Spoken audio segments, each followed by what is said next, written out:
Mark Manson, nascido em Austin, nos Estados Unidos, é um escritor e blogueiro americano de autoajuda. Seus principais livros, dois dos quais se chamam A Sutil Arte de Ligar o Foda-se e Everything's Fucked, a Book About Hope, foram best-seller do The New York Times. Seus livros juntos venderam mais de 13 milhões de cópias. Uma curiosidade sobre Manson é que ele morou no Brasil por 4 anos e no decorrer disso se casou com uma brasileira. Em 2016 escreveu um texto intitulado Uma Carta Aberta ao Brasil, em que mostrava sua visão dos reais problemas que afetam nossa economia, impedindo-a de crescer. Manson começou seu primeiro blog sobre conselhos sobre namoro em 2008. Em 2010 ele começou um novo blog chamado Post Masculino, que agora está extinto, que fornecia conselhos gerais de vida para os homens. Manson mudou seu blog para markmanson.net em 2013.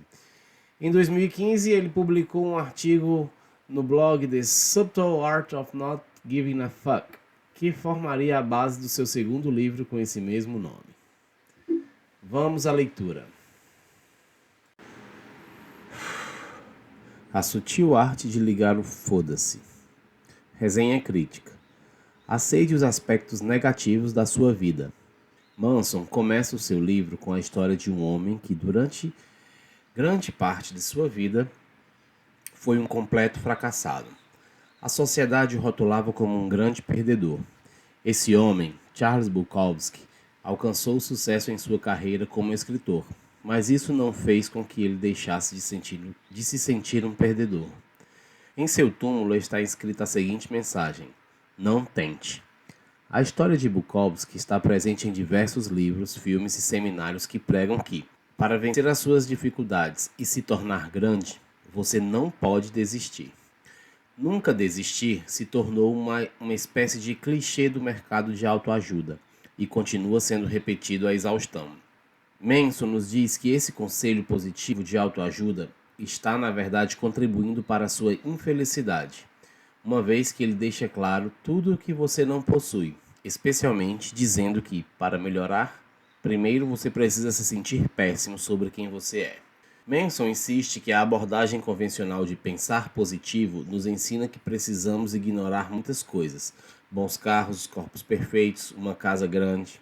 Mas todos os dias somos bombardeados com imagens vindas da televisão ou do computador que nos mostram outras pessoas que possuem essas vidas incríveis. Começamos a acreditar que nos sentirmos ansiosos, tristes ou insatisfeitos é simplesmente inaceitável, o que faz com que nos sintamos ainda piores com essas emoções. Então, Manson apresenta uma teoria alternativa. Para o autor, como o desejo por uma vida melhor causa um efeito negativo em nossas emoções, devemos aceitar os aspectos negativos da nossa vida. Precisamos nos acostumar com suas limitações e falhas. Fazer isso vai nos trazer experiências mais positivas, porque quando não temos mais medo da dor das nossas experiências negativas, nos tornamos capazes de desafiar a nós mesmos, sem permitir que qualquer coisa nos impeça. Importe-se apenas com as coisas que valem a pena.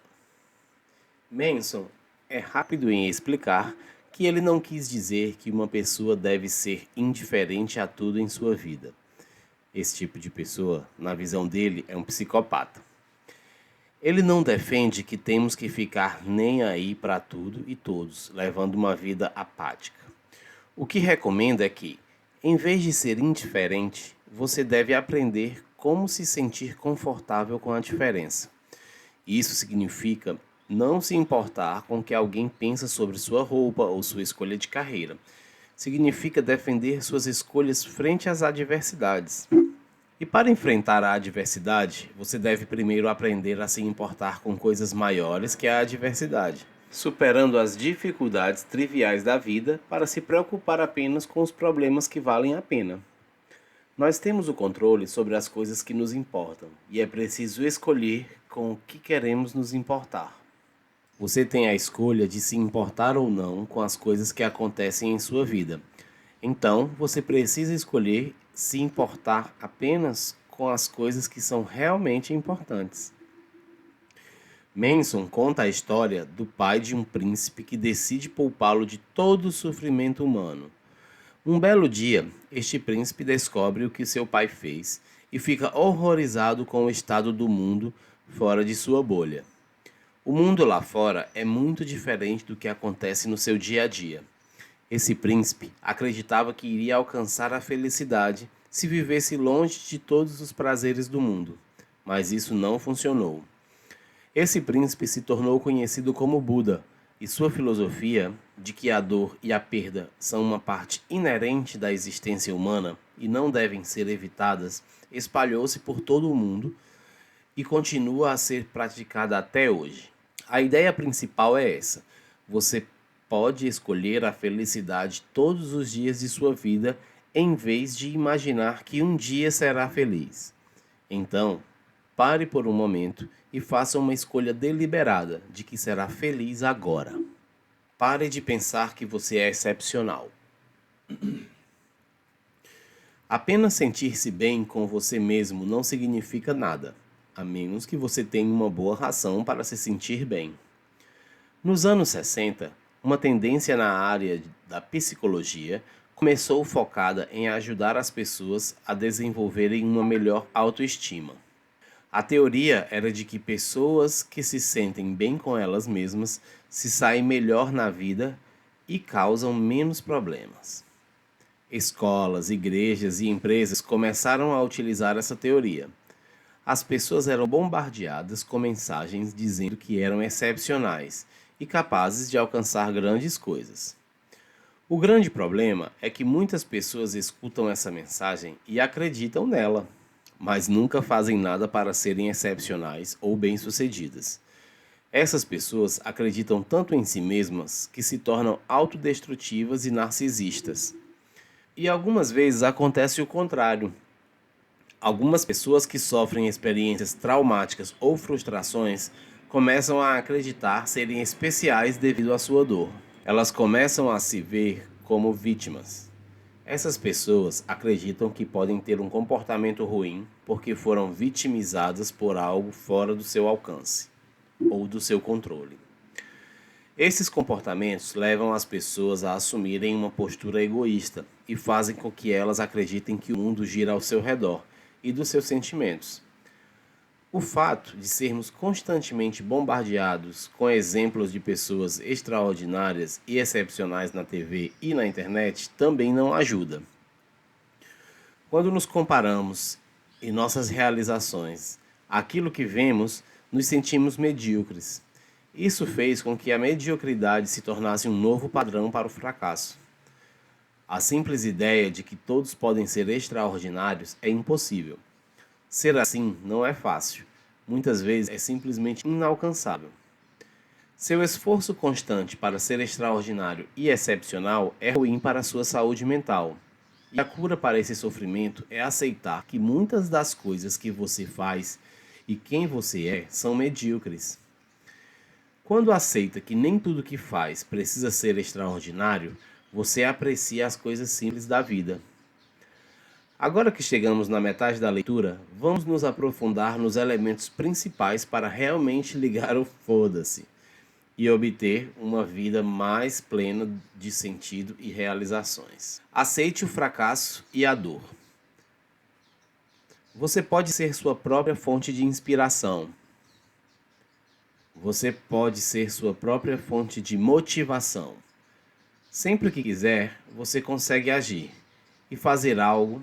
Tomar ações é a sua única métrica de sucesso. Isso significa que até o fracasso faz você avançar. Manson se considera extremamente sortudo por ter se formado na universidade em 2007, logo no começo da crise financeira. Afinal de contas, se ele não tivesse se formado numa época em que a economia estava no fundo do poço, ele nunca teria tido coragem de começar seu próprio negócio. Muitos considerariam que o Manson recém-graduado era um fracasso, mas ele tinha suas próprias métricas de sucesso. Para ele, desistir de seus sonhos e aceitar um emprego seguro significaria o fracasso. Batalhar por alguns anos sem dinheiro não era fracasso. Assim como não há felicidade sem problemas, não há melhoras sem inúmeros pequenos fracassos.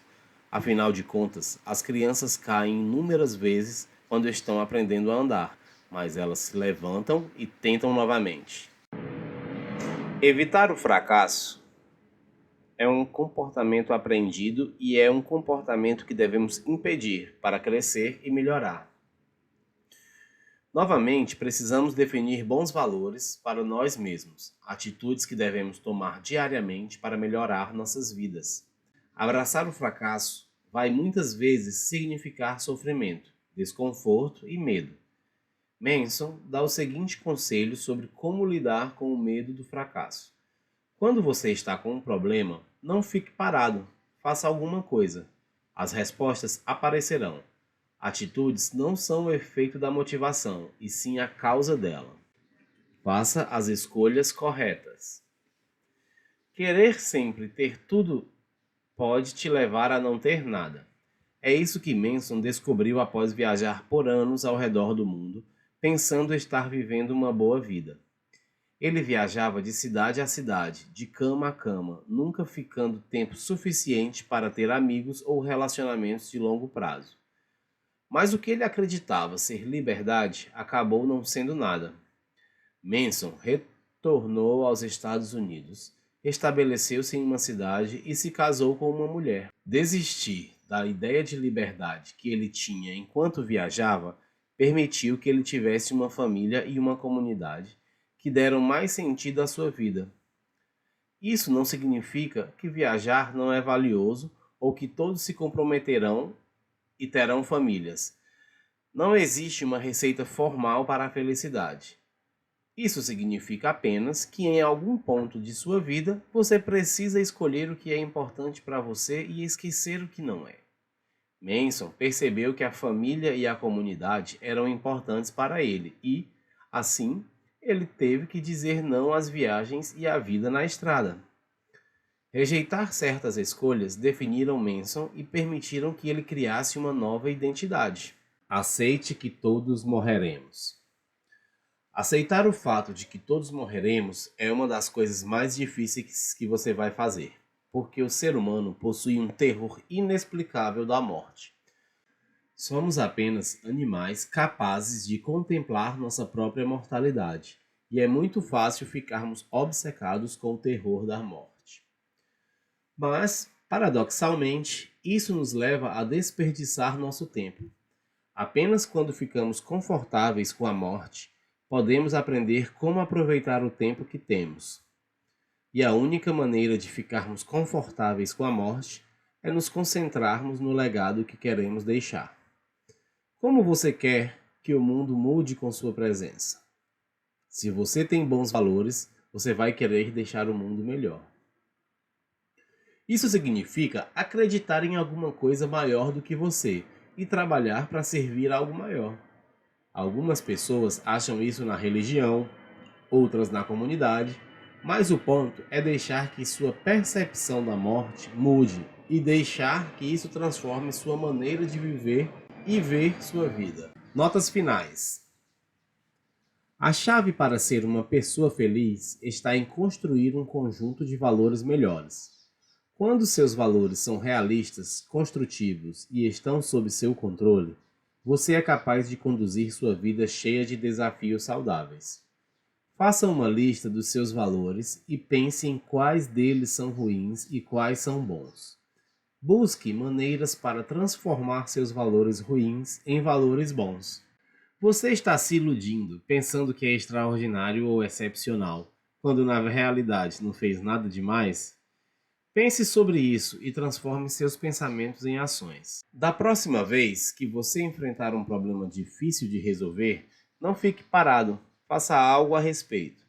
Deixe que suas atitudes te deem inspiração e motivação, em vez de ficar esperando que alguma coisa aconteça. Fim. Chegamos ao final de mais uma leitura aqui de microbooks que vão começar a aparecer aqui no canal. Peço que você deixe seu like, seu joinha, isso ajuda muito. E se você tiver algum livro aí que pensa em ter um resumo, deixa aí nos comentários que a gente vai fazer o possível para encontrá-lo, tá bom? Um abraço e até a próxima.